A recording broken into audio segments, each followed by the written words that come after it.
পৃথিবীতে আর কেউ আমার আপন নাই। আমার জীবন হইলো আমার জান হইলো আমার আপন।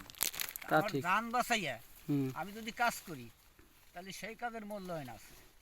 ঠিক। আর আমি যদি এই কাজ না করিয়া হুম, এই তর্ক মুদ্রা এইটা সেটা সমাজের বিরুদ্ধতা করি তাহলে তো এটা তো মুসলমানের কাজ না। না। মুসলমান বর্দায় ডাকতে হইলে মুসলমানের বাংলা হইলো শান্তি।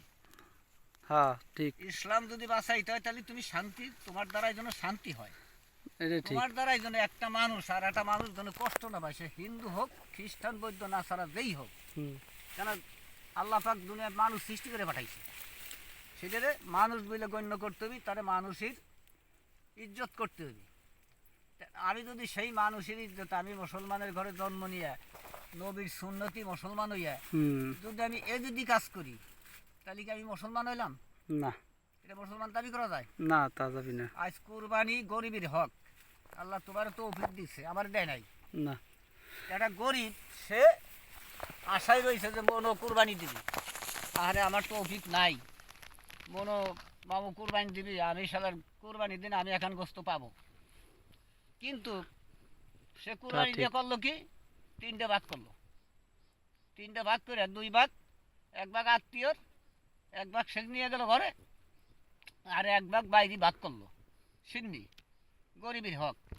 তা সেহেনতে আবার আমার মামি এসে কইতেছে যে ওই টুম্পার মার এক ভাগ নিতে হইবি, ওই আসাদের মার এক ভাগ, হুম, ওই জরিনের মার এক ভাগ, তারপর ওই যে রূপবানের এক ভাগ, সোনাইয়ের এক ভাগ।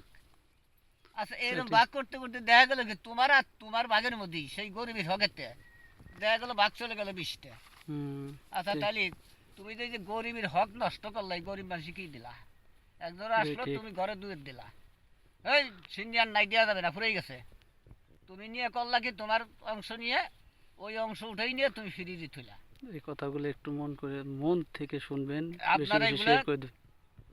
খেয়াল করবেন যে মুসলমান কিভাবে শান্তি দেখেন আপনারা, আর অশান্তি কোথায় থেকে ঘটে।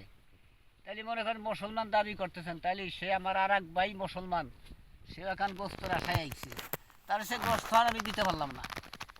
সেই গোস্ত আনার জন্য আমি করলাম কি, তারে ধমক দিয়ে বাড়ি ভাতটা নামাই দিলাম, আমি ঘরের দরজা দিলাম। সে গোস আমি করলাম কি, ফ্রিজে থুইলাম।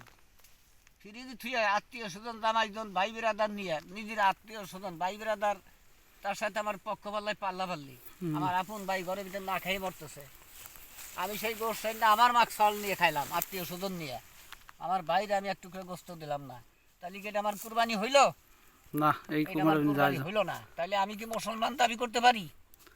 না। তার ভিতরে আল্লাহর হুকুম, 5 ওয়াক্ত নামাজ পড়তে এটা হবে, নামাজ তারপর পড়লে তার ঈমান থাকতে তারপরে হবে, আল্লাহর তার রাসূলের কালেমা যে এক হ্যাঁ, পীর পড়ছে সে মুসলমান। তার মানুষের প্রতি তার যাক, ঈমান আলহামদুলিল্লাহ। রাখতে হবে, আমার তার এই যে মানুষের প্রতি বিশ্বাস রাখতে আমার হবে। খালুজান খুব সুন্দরগুলো কথা কইলো, এখন যে এইগুলো গোপনে আমরা ভিডিও না করলাম, করে বাবা, আপনারা আমরা বেশি এখন বেশি করে করতেছি একটু কি, শেয়ার করে দিবেন। আমার দ্বারাই মানুষ কষ্ট পাইতেছে, আমার দ্বারাই মানুষ